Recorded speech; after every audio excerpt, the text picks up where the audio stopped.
Hey, everybody. It's Comic Industry Insiders Live, our weekly live webcast where we get to talk about the comic book industry, which is basically what we do all day anyway. We just turn the cameras on. And by we, I mean myself, Adam Freeman from Prana Direct Market Solutions, and my partner in crime, my fellow shiny bald pate, Mr. Brian Garside. I've got a hat on, though. Oh, yeah, well. It's a hat on a hat. Actually, I probably have a second hat around here. I could throw a hat on a hat. How's it going, Adam? I'm doing okay. Like we haven't done one of these in a long time, but maybe we did last week. Well, we did the really lame, hey, this is not an episode. Right. Episode. We didn't. Okay, so then this is the first one. Yeah. Yeah. I wonder if Tommy's here yet. Tommy, are you here? This is one of the first ones we have done, like I would say in several weeks, where it's just you and me talking again. Yeah. Like I think it's a whole lot of I've been gone and you've been gone and then we've been gone and anyway. Yeah. And tomorrow we'll be gone again. Oh, thank God. Tommy Donovan's in the chat. Oh God. I was honestly worried. Christine Strong's also here, so we're all right. And okay. Kyle's we're like gonna be around. Okay, we're gonna be all right. He's bald, head is shiny. Hey, I wanted to talk to you since we haven't talked in a little while, and we literally haven't talked in a little while, which is weird. That's strange because there are periods where you and I will talk legitimately every day. I know, right? So it's been a little while, but I was reading your bullet last week. Oh yeah, and I think it'd be fun to talk about the first 3 stories that you talked about because I have inside information on at least one of those. Oh, right on. Okay. Yeah. Well, this is a curveball. Let's get into it. I'm going. Right? Yeah. I did in the podcast rundown give us a 5-minute well, that's right. Have I seen that? Did you send me that rundown? Oh, okay. No. You think I just show things around to everyone? No, Adam. It's fine, buddy. It's fine. We've thrown out all pretense of professionalism here. So yeah. Oh no. Well, we're totally yes. Shout out to Megan. By the way, Megan does put together all those lists of links at the end of each of our newsletter bullets, our bullet newsletter. Anyway, and does an excellent job every week of keeping me on task too. So that's one of my favorite things is being in that chat, that I find out stuff way before I would find it out anywhere else, because she's basically my eyes and ears out there, which is great.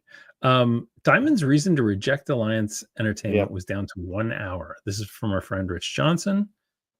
Talk to me about this. We have a link up, or do we? Oh, I didn't put it up. Oh, right. Yeah, we very nearly had. Thanks, producer Kyle. All right, I'm leaving now. Thanks. Producer Kyle, by the way, is about to run into surgery and is still doing a better job at running this show than I am. Good luck to producer Kyle. Absolutely. Let's talk a little bit. Oh man, what exactly happened here? So this was fascinating. Like I said, we very nearly called in. Very nearly had Rich Johnson to come in and kind of give this color because he spent so much time studying this. But since I'm looking back on this for the first time in 2 weeks, I'm vamping while I remember. Oh yeah. So we've for the longest time wondered what happened in that auction room where we thought very clearly that we were going to see Universal come in and take Diamond Comics distribution and just basically run with it, because they've been telling us for about a year that this was kind of what's going to be happening in the background. So what we find out through all of these lawsuits that have since been filed is that Alliance Entertainment came in and basically swooped up and gave the highest total bid for the whole thing, because all of the other bidders came in thinking they were going to be able to bid on certain pieces. Alliance said, "We'll take the whole lot. Here's a number, and then we'll go ahead and do it." Then there's a process. I'm going to get this wrong because once again did not prepare for this.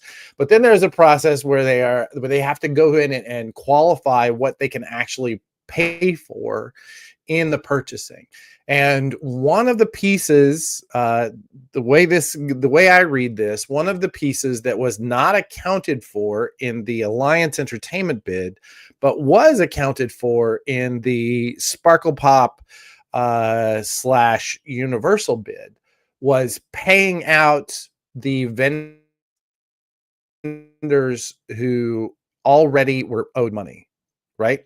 So those, because the Alliance Sparkle Pop did, and if you deducted that amount from what Alliance Entertainment had given, it was actually lower than this, and they did not come with the paperwork until an hour too late to prove that do both. I'm probably getting something here a little bit wrong, and I apologize.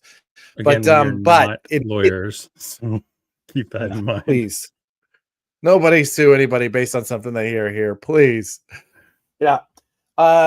So now, as a result of that, the Diamond Comics, the people who were running Diamond Comics, who, as Chris Powell said on this show 2-3 weeks ago, were not people you know the names of, right? Right. Were just essentially said, no, the Alliance Entertainment bid is not the highest. Universal Alliance Ad Populum Sparkle Pop / Universal's is the winner. And so, yeah, and then the lawsuits that were essentially to clear that up all began. And it's an incredibly dense piece of narrative that I'm looking forward to, like, getting at the end of this, all of this, there's going to be a book. I have no doubt. There's going to be an amazing book. Yeah. At least one, And I personally think, Rich, if you're listening to this could be your first book about the comics industry. I think you're doing a great job there. But also Brent Schenker's doing an amazing job over at Graphic Policy. Heidi and her crew are doing a good job over at The Beat. And I will tell you, for no nonsense, just summaries, ICV2, also an excellent source for this. Somebody's going to go take all this in and write a book. It sure ain't me. But I'm looking forward to reading it. I'll tell you that. Yeah, I think I've read 3 different books about the Marvel bankruptcy, and a lot of them are dry as a bone. But sometimes, like, that back and forth and stuff that happened behind the scenes, and when you equate it to, like, you remember the big Toy Biz boom and bust. You remember Fleer cards booming and busting. You remember Marvel booming and busting. If you remember all those things and tie them together, the narratives are so fascinating about what was happening behind the scenes and how it basically created, like, Avi Arad, who became this amazing, like, character, force, right? And Ike Perlmutter, who was the behind the scenes chess piece, who was moving everything around. And, like, you think about how strong he was the puppet master for many years. Yeah, for sure. It's really, so and arguably that's good. Arguably, the Avi Ike team up was what brought Marvel to the forefront, but also in many ways is what made Marvel such a difficult place for people to work. I've heard nightmare stories about working with them and how different things have changed. So it's a fascinating story, and at the end of the day, I think we're going to see it. Where we have ended up, though, is, to my mind, still could be wrong, but it looks like Universal, or excuse me, Sparkle Pop / Ad Populum, it feels to me like they're doing their best to kind of slough off everything in the DCD that they didn't need, either closing it down or selling it. And we're seeing Universal step forward. They already have a plan to distribute DC to a very select number of accounts. They are essentially saying they're going to be focusing on service and focusing on just the minimum number of accounts and the minimum number of vendors through the end of this year, which, by the way, a story that we broke here. So there you go. You can get some news here too occasionally, not just us talking about what it is. Yeah. I may have some Tommy, really, really big news midway through August hold on, before we when get there, I just want to say I feel very proud of the fact that that Comics Pro is doing a Discord, because it was our work at Recca where we just kept saying Discord, Discord, Discord. I think they got them on that. So anyway, there you carry that's on. amazing. Wish I could be part of that Discord. That would be nice. I but I know. can't be part of Comics Pro because I'm just a lowly online vendor. Just a scum of the earth online We vendor. should start our own Discord. We should. We should do a comics industry insider Discord if I had any time in my day. Yes. Anyway, go ahead. I've got a managed comics one that I've been working on for like 10 years, but have never really launched. So maybe we'll. Oh, well, yeah, I feel you. Yeah. Dynamite Entertainment joins Simon & Schuster for books distribution. That's pretty exciting. Yep. And they are, I think since the last time you and I did one of these roundups, they're now at Lunar for direct market distribution. Yep. So yeah, they're seemingly locked up. There is something going on at Diamond UK. I still don't entirely understand it. There's something's going on. I don't want to get too far deep into it, but yes, Jeremy, and all 75 covers per issue available at Lunar. So, oh my God, like Lunar's FOCs literally doubled overnight when Dynamite came on. And I'm sure, because it kind of broke my heart. I was really enjoying. I'm sure they love that. Let's talk a little about Global Comics and Comics Wellspring partnering for an print on demand. This is really fascinating. I had admit to knowing about this one a few weeks ahead. So I've been talking to these folks about what the possible ramifications of this technology are. Can I just stop you for a second? So this is how like left and right hands don't know. We talk to each other all the time, and I've been talking to these guys for a couple of weeks too. I love it. You talked to Tim, that British guy? You ever talked to him? Yeah, he's awesome. He's so good. He's awesome. And he's so like excited about this. Yeah, 100%. So the quick pitch is there is this network of network that networks all commercial printers, not all commercial printers, but a big chunk of them worldwide. And you as a customer, as a client, can log into this network and request a print job anywhere in the world, right? So this network exists. Comics Wellspring have made an arrangement with, I want to say it's Microsoft who owns this network, and they is it Microsoft? Maybe I'm getting that wrong. I don't think that's right, but it's a big. It's a large company like that. I don't remember which one it was though. Yeah. I want to say Adobe, but I feel like I'm wrong too. Yeah, we should probably stop talking out of our asses. Yeah, let's not. So this is a large company, and essentially what it says is I can send you a print. I can send a print or job to any printer that is connected this worldwide. Yep. Well, Adam's frozen. So worldwide. So even so, if you're in Australia and you need to buy a single copy of this book, you can actually have it printed in Australia and delivered to you there without having to have it go across the oceans and all that stuff. Sorry, you froze for a second. Am I unfrozen? Pick that for you. That's quite all right. Thank you. Yes. So Comics Wellspring made a deal, so they now have access to this. They in turn did a deal with Global Comics, the digital comics provider, essentially going to be allowing you, if you are on the Global Comics network, or if you're reading something in Global Comics, to say, I want this in print. And that can be printed, that single issue can be printed and shipped directly to you anywhere in the world, which is fascinating. Yeah, absolutely fascinating. And can I tell you, this is purely honest, like commentary. As somebody who usually works with independent comics people, this is the first time I've actually been interested in Global Comics as a vendor. Because up until now, they're just a subscription. They're basically the Netflix of digital comics, or let's say more accurately, the Spotify of digital comics, right? Right. And who makes money at Spotify? It's not the artists, Yep. So for sure. To answer Jeremy, I don't know the actual answer to this question, but I imagine it's going to be quite a bit. My guess is you're probably going to be seeing somewhere in the neighborhood of like $8 cover prices in order to get this directly shipped to you, or in that area would be my guess. But again, don't really have any details, just talking out my butt there. So yeah, and so I think there's going to be some stuff we're probably going to do with them. One of those things is going to, at the very least, be our manuals. We're probably going to have printed versions of our manuals.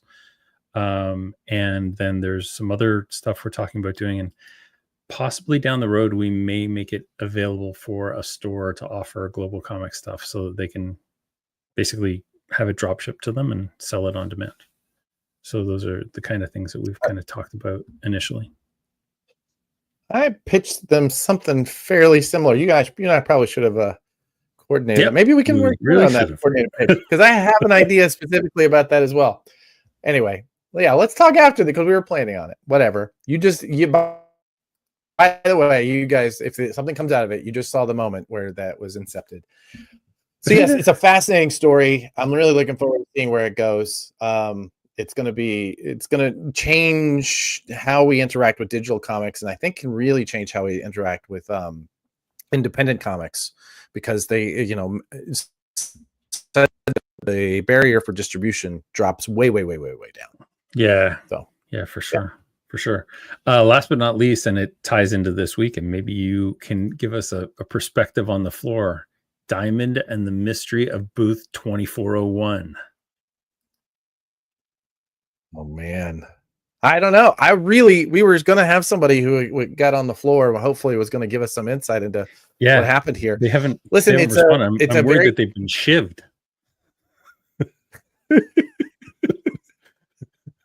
The Diamond Spy shivved them.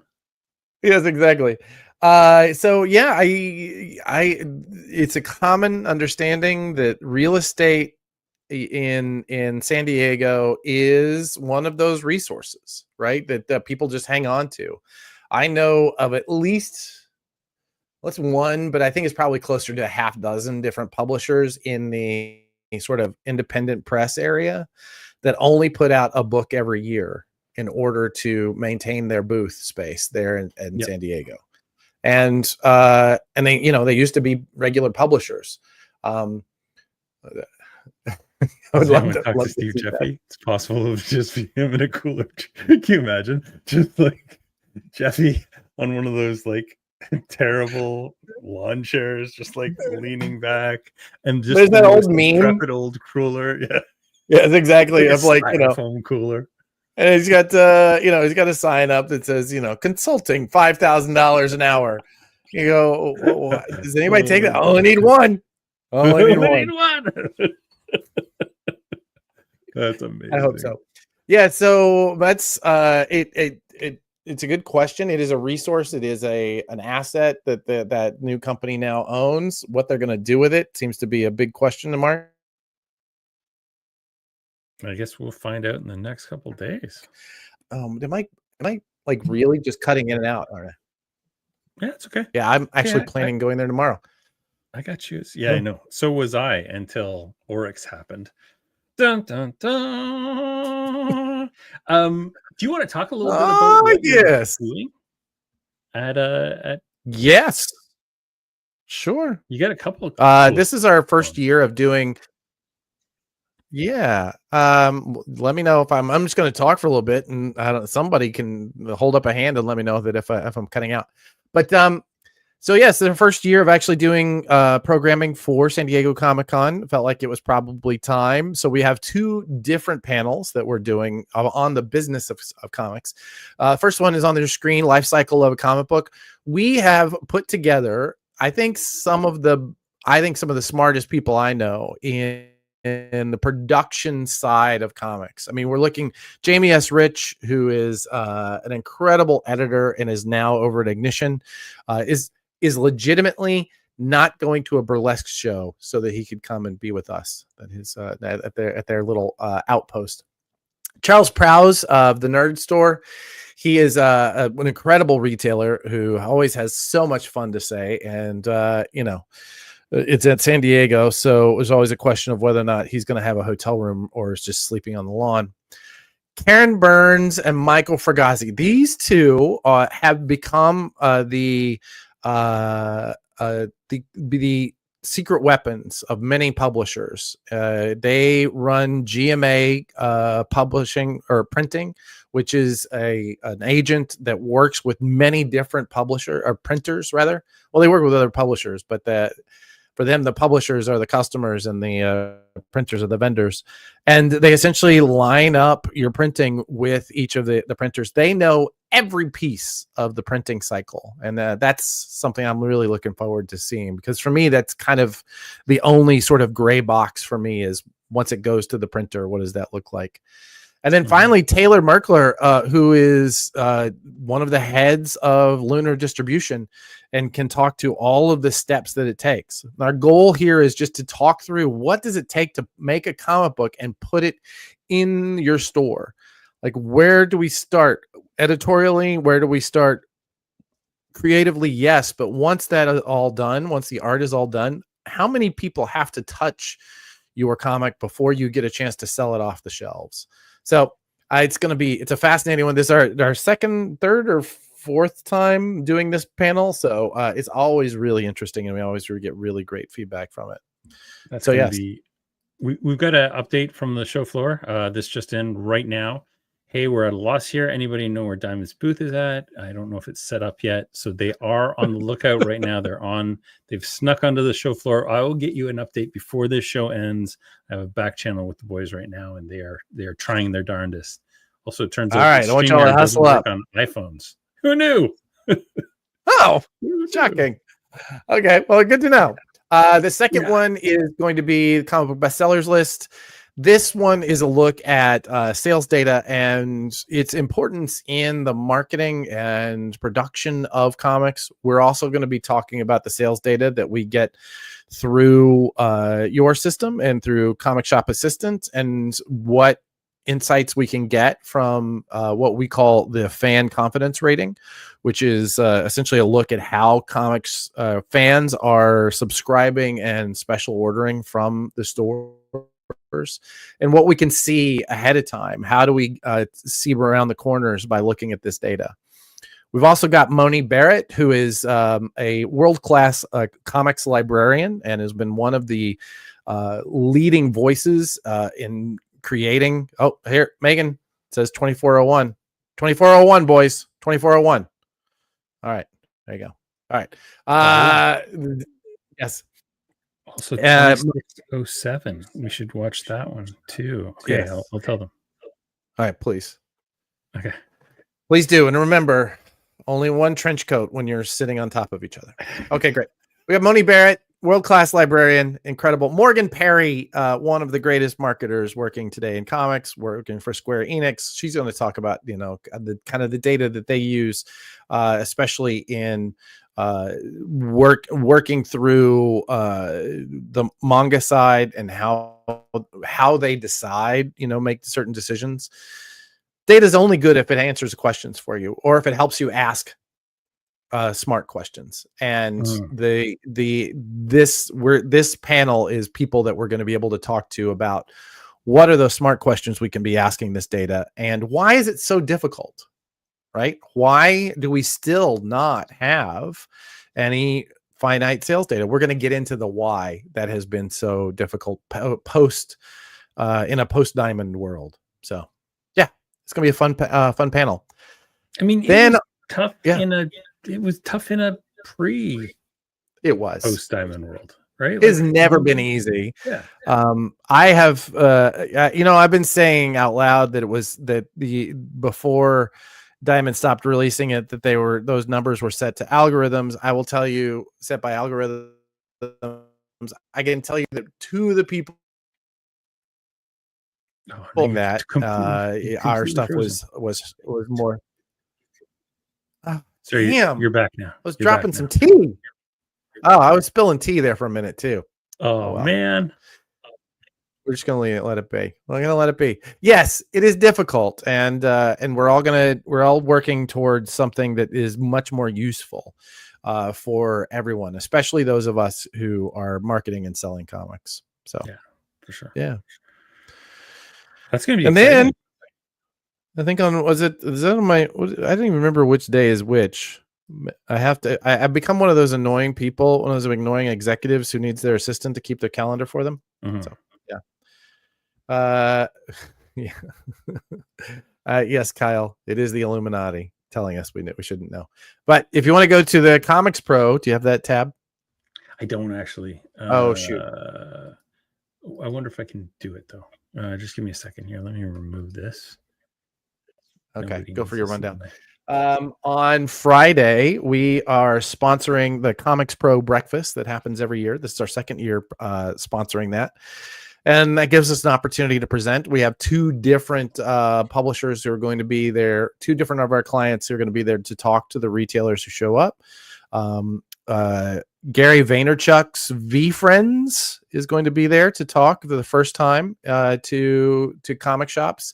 And we've got our friends at Recca Publishing. We've actually got Joe Keating, who is the head of our editorial at Recca Publishing, is going to be there to talk. So it's going to be... Is this the right one? Is this the Friday?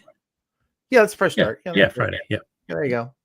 That's 9:30. It's 11:45. 10:40. That's what I'm talking. There we go. 10:40 to 10:55. There you go.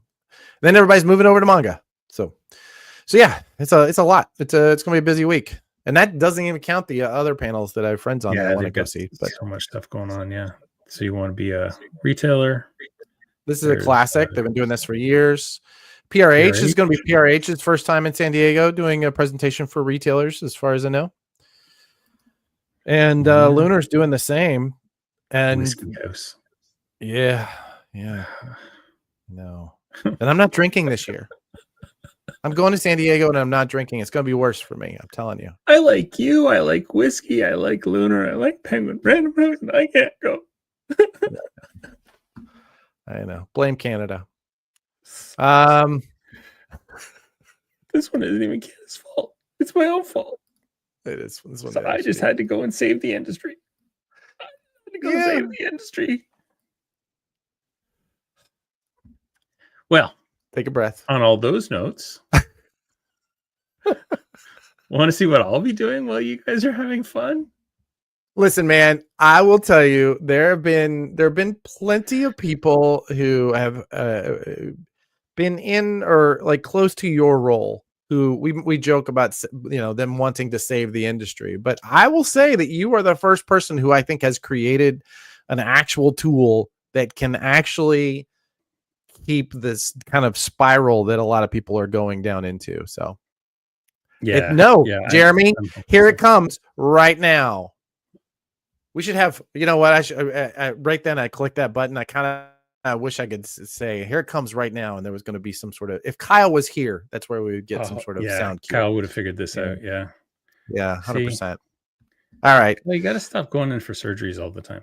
So I'm going to talk to you real quick about what I've been doing the last 21 days. And before we even start here, I'll give you a little bit of a backstory. So we knew that Comic Suite was dying, and I basically wrote it off. Way back in January, I had some really good conversations with some people, and those conversations went super sour after we went to Comics Pro. And I won't get into all the pieces, but basically there was one entity that was totally blocking me from doing a whole bunch of stuff. And then I suddenly had a conversation with another guy, and he was like, oh yeah, no, everybody wants to do that except for this one entity.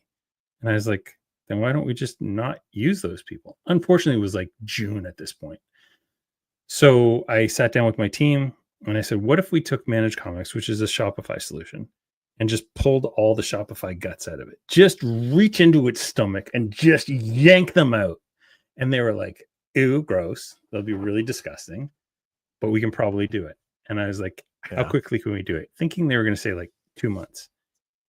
And Taras said, I think we can do it in 2 weeks. So I doubled it and add 30, which is how you calculate in Canadian. And said, okay, well, if we can get this done in 60 days, amazing. 8 days later, they came back and said, check this out. And it was working. Now, there were some things we had to tweak, but 8 days ago, I was given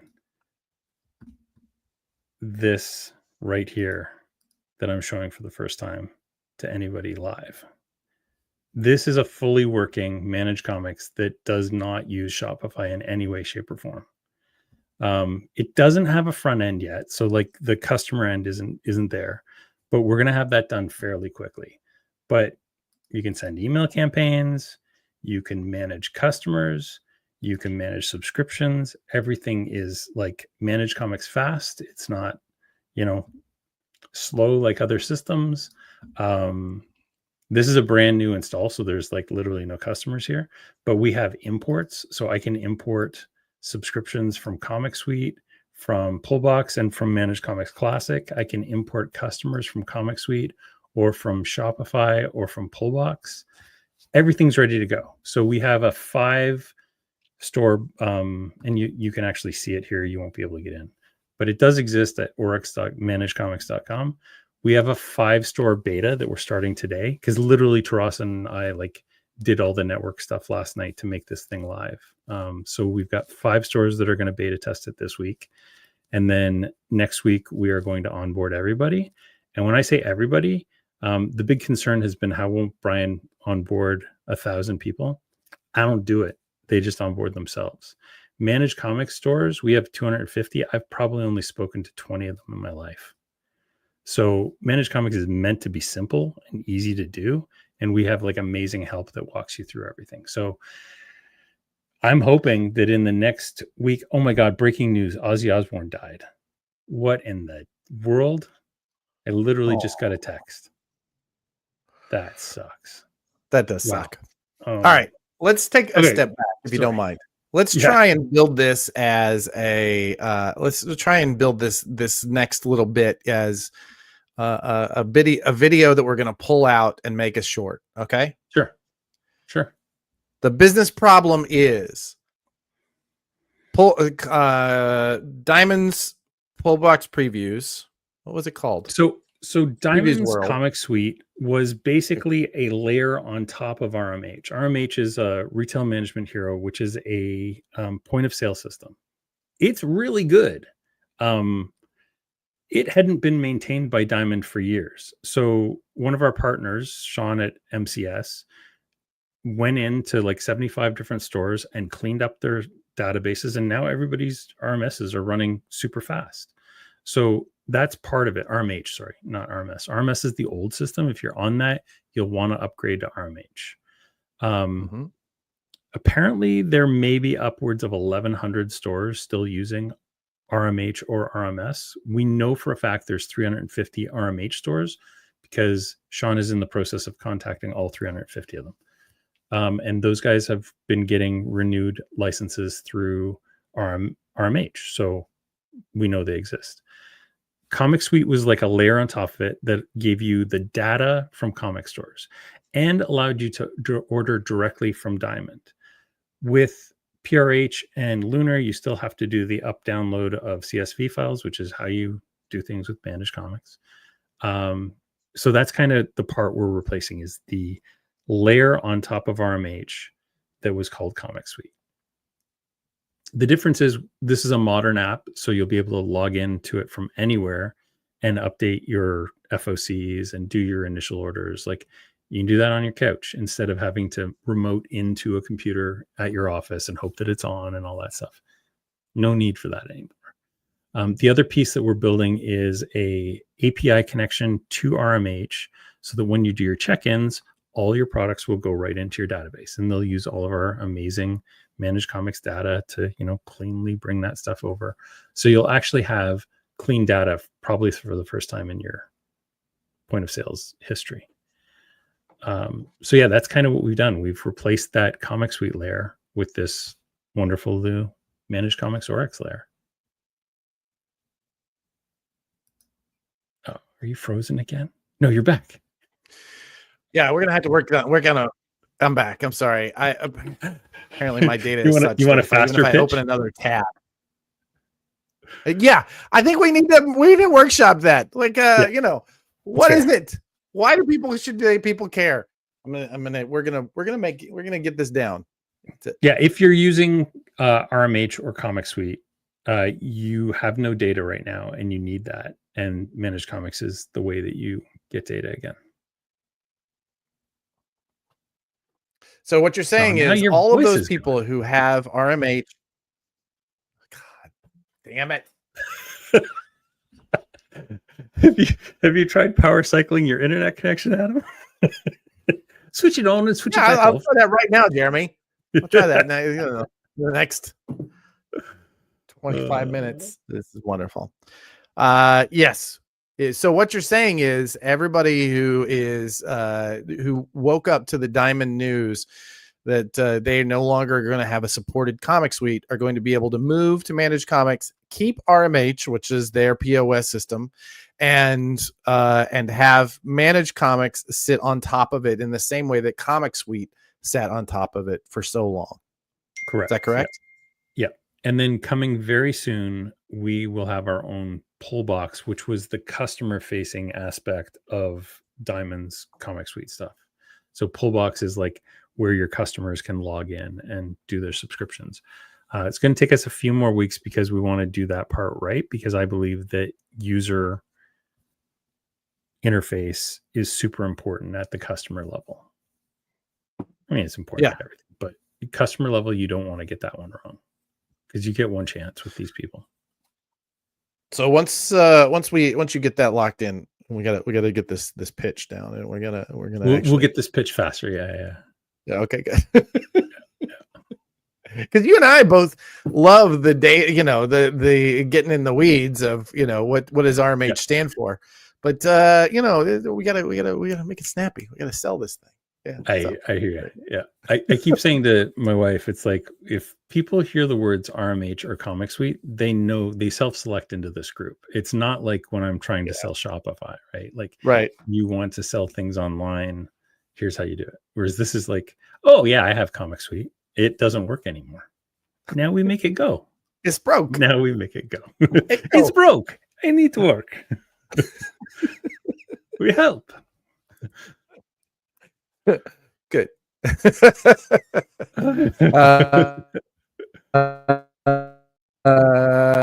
I have a good friend who loves to joke about somebody saying, yes, but what about cargo space? And the guy says, car no go space, cargo road. Cargo road. That's completely. Hopefully you did not hear that joke. Hopefully I locked out. We heard it. It was work. Perfect. All right. Anyway, perfect sound. So this is turning into a fun little. This is turning into a fun little episode. What else did we do? That's amazing. Thank you for doing that. Yes, Jeremy, I did. That's why I was like late to get logging on, and apparently I missed a call with Moni Barrett, who I just heard about. So yes. Oh anyway, no. I know. I'm having some real tech issues today. So, other than that, you froze again. This is amazing. As soon as your voice gets higher, you freeze and you Cylon, and you just become like a transformer. I'm just going to stay really low. There you go. It's just that I can't keep it low. Peek out hey, how's can't peek just out of curiosity, and just because we're chatting, how are things with Rekka going? Things are going really well with Rekka. Sales are strong, and we're seeing new retailers every single month. Every month that we have solicited something, we've gotten new accounts trying it out. I'm doing my best to keep a low voice, but you were getting a little excited there, and I was worried you were going to freeze. Don't ask me questions that'll get me excited. Yes, we're very excited in very low tones. No, sales are good. We're starting to get ready for our first solicitation of a trade paperback. We are getting ready for our third story arc. And so far the work that's coming in is really phenomenal. So we've got some people coming up. We've got some casting it's going to really shock people. So yeah, we're going to, what are you most looking forward to at San Diego this year? What am I most looking forward to? My favorite part about San Diego now is not pitching. It's not like, working through a lead list. It's not doing any of any of that stuff. It's really just meeting with people and hearing about, getting caught up on what they're working on, catching them up on what we're working on, what we're capable of doing to help them. It's just a wonderful time to just kind of go from meeting to meal to, drinks by the pool to parties to bed. It's really, I don't know. It's a really nice show in that I don't have a booth that I'm trying to run. I just have folks that we're meeting with, so. This is my 53rd consecutive year of not going. So I'm pretty pumped about that. I've kept that streak alive somehow. Congratulations. And yeah, this year I was super looking forward to actually the con outside the con, where you said you go to the Hilton and you just post up and then let what happen will happen. Right. Like that was exactly. That's what I'm saddest that I'm going to miss. Jack DeMaio, head of the comics for Whatnot, agrees with us. That's exactly what that's the, it's the best part about this part of my career, which is that I don't really have to go on the floor that much, if at all. So yeah, that's true. I still will be. Tommy. Okay. You and we're going to make a plan to meet there next year. High fives at San Diego. Jeremy Shore says it's an expensive trip.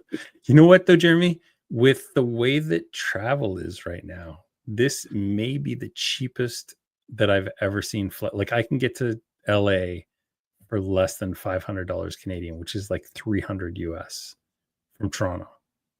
That's unbelievable and never happened. Yeah. I snore, Jeremy. I don't know if you want that. That's great. No, I don't share rooms anymore. No, no, me neither. I'm a grown ass man. My first trip to San Diego Comic-Con for work, I slept on the floor. My second trip for not New York Comic, this is all San Diego Comic-Con. So my first one in San Diego, slept on the floor. I met Ruben Blades, the actor, that year. I met him at a party, and we hung out that night. It was fun. Anyway, then the second time I was working with Fantagraphics and slept on the roll-away cot in the middle of a room full of 4 other guys. That was great. I feel like that wouldn't be great, especially the Fantagraphics crew tends to be not the crew you want to sleep on a roll-away cot. I don't some of those guys. I think they all bathed while we were there. I'm not sure. I just mean they're a little rowdy. There was some rowdiness. Yeah. Rowdy. But you were a younger man. I'm sure it was great. I was much younger man at the time. And, and I will say that there were a couple of years in a row where we had a big Airbnb right in the middle of downtown for the Valiant crew. It was, it was a good time, but it was also, just a lot of people in a house. So yeah. I'm happy with this point in my life where I go to a hotel room and I go to sleep alone. It's actually really nice. Yeah. Especially this year, I was able to get actually at the Bayfront, so I'm really close. So that's exciting. I'm planning a trip to Montreal in August to meet some vendors and a couple stores as well while I go down there. I'm actually going to drive down and visit some stores on the way down. And I think the part that I'm most excited about is like the hotels that I've booked. I've just been like, yeah, I like that hotel. It's nice. It's downtown. Yes, that's where I will stay. Don't have to check with any partners who may want something specific. It's no. Yeah, I'm gonna get the one that has the best old fashioned in the lobby. That's the one that I want to go to. That's how I rate hotels. What does the old fashioned look like? Okay, good. Yeah, that's the one. I like that when we first started this show, we would have it like measured down to the minute. Like we were cramming enough stuff in that we knew from minute to minute what we were going to be doing. And now it is really just every other web live stream where we just chat.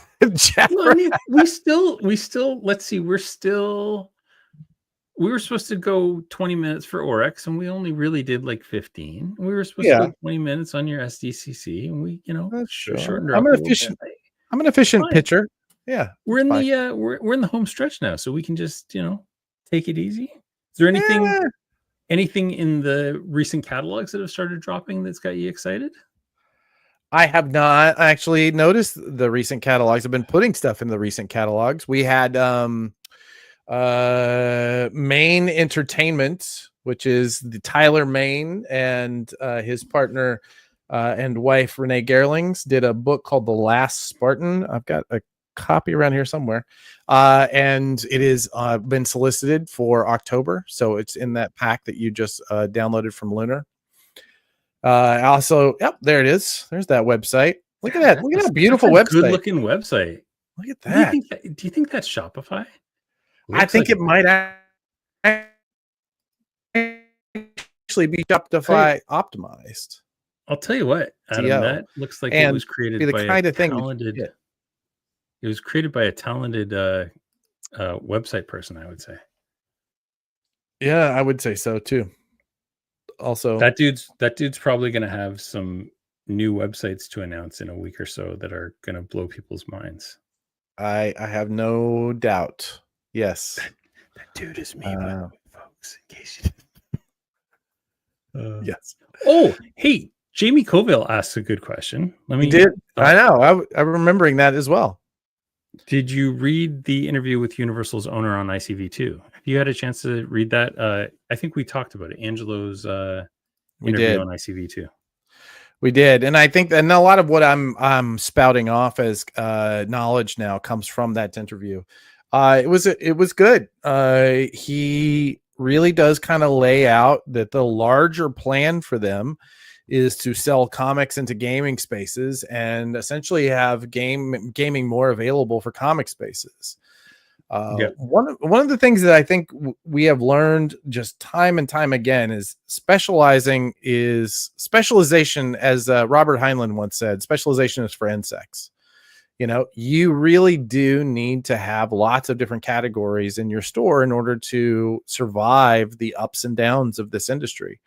And I think that the thing that Universal has most is the ability to add all of those product lines in and do them really well.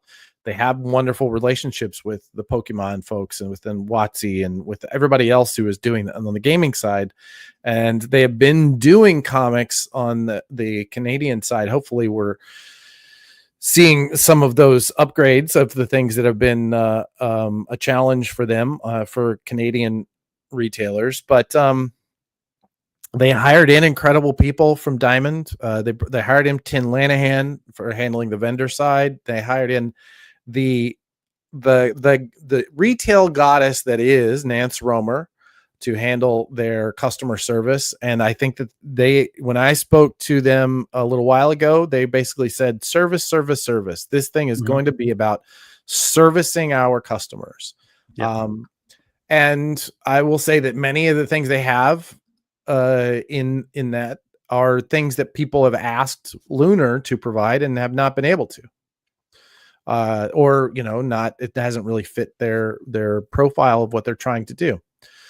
So I feel strongly that when they say service, that they have the tools ready to go, or won't be rolling out those tools until they are ready to go. Much like you, who have just given out a kind of a look at what could have been, we're saving the industry, here's a screenshot. You're basically saying, look, here's what's already working and here's what's next. That's what they're doing with DC to those limited number of retailers. And it's going to be an interesting period, I think. Before we see the end of this, I think we have yet to see what that competition between distributors looks like in this environment, because I don't think PRH is going anywhere, and I don't think they're going to get involved in a war. Yeah. So it's going to be interesting to see what they, with that huge amount of market share, it's going to be interesting to see how this plays out between those other two. Yeah. I like this part. Starting broadly, since the clothing, how is your ownership of Alliance gone? It's been very smooth. We did not change any staff. We didn't let anybody go. In fact, we kept everybody at Alliance on. Now, if you compare that to Diamond, it has not been a smooth transition. Like Angelo knew going into this exactly, and you and I talked to him a while ago, and he told us, like, I've already secured the most important people. I know who I'm bringing on. I know, what we're going to do. He knew the numbers. He knew everything about that company and was prepared to take it on like that day back in, whenever that was that we talked, which was well before the auction. So these guys didn't go into this blind. They didn't go into it like, I think you and I were both kind of shocked at how prepared they were during our conversation with them, compared to what we just assumed based on, everything that had been out in the ether at that point. Yeah, very much so. They definitely prepared is a good path, and he gives some insight into the process of trying to buy Diamond out of the bankruptcy, and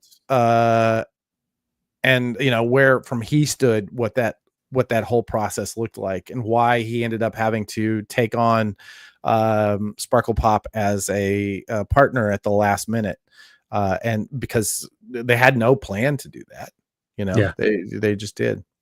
There was a quote that I pulled out of that. I'm sorry, I'm trying to pull it out. The quote, I don't know if you have it on the screen, because I'm right now looking at my own screen. It sounds, this is a question from Milton at ICV2. It sounds like your big expansion of lines is going to be next year. In the interim, how will you make your offerings to retailers compelling with only a portion of the product lines in the comic space? Angelo replies, remember, the key for us is not to sell to the people who are already purchasing comic books, whether it's from Lunar or PRH or anybody else. I think if we are simply doing that, we're not bringing something to the table. Lunar is a wonderful distributor, so is PRH. What we want is to bring the table is something like a little bit different. Again, we want to certainly have the option, if somebody for some reason thinks it's better to deal with Universal for their goods than that they're currently buying from either PRH or Lunar, that's fine. But our focus is going to be on expanding the reach of the comic book marketplace into some new customers, and that's going to be our focus. Yeah. So there you go. Yeah, and I mean, he's been consistent about that since, like, I think I've talked to him for 4 years, because I was talking to those guys way back when we first started getting data just to help Canadian stores with managed comics. And when we were talking, they were saying way back then, like, our interest is in getting comics into game stores, because there's 2,500 comic stores. There are 10,000 game stores in North America. It's literally 4 times the number. So you can get even a small amount of product into those shops, and you're going to dramatically change the comic industry's fortunes. And he's absolutely right. Like, why are you wasting your time fighting to get it into grocery stores and get it into, Walmart and all these places that aren't comic destinations, when you have video game stores, and video game stores that are desperate for product, by the way. Yeah. And you have game stores, and you have like all these specialty stores out there that once they get this product in, the number one movie in North America right now is a comic book movie. The number one movie in North America next week is also going to be a comic book movie. Most likely the number 1 and 2 movies in North America will be comic book movies. I wonder if people are interested about comics anymore. Well, and we are seeing like the big gaming platforms, the big gaming brands bringing in licenses of comics, right? Yep. So that's Magic the Gathering is about to do a Spider-Man set. Like, that's absolutely astounding. As Angelo puts it, there's no good reason why there shouldn't be a line of graphic novels underneath that display in the gaming stores. There's no reason. Yeah. Talk amongst yourselves for 1 second, Adam. I'll be. Oh, great. Listen, I think what we're the overall theme of what we're talking about here is that I'm not going to be able to pull it up and talk to you and vamp for however long Brian is gone. Hopefully it'll be sometime in the next 6 minutes. But what we're seeing overall is sales increases. Many of the retailers that I've seen in the room are talking about how their sales are already, they've been having an incredible year, and last year was an incredible year. We just saw ICV2 release the 2025 sales figures, and we saw yet again another increase. We saw a showing constant increase in interest in the fan confidence rating, the data that we are able to pull using Managed Comics and Comic Shop Assistant. We're seeing month to month increases. So I will say, like, what we're seeing right now is a consumer demand that we haven't seen in a very long time, and is very strong. It's not going away. It's a more of a trend than a blip. This is not a bubble. And all the while, those of us who do this for a living, the retailers in our chat who do this for a living, have been so overwhelmed by all of this morass of bullshit that they have to deal with through the distribution side, that once this gets leveled out, we really have an opportunity for incredible growth. Yeah, I totally agree. It should be a wonderful, wonderful space, Totally agree. space to be in.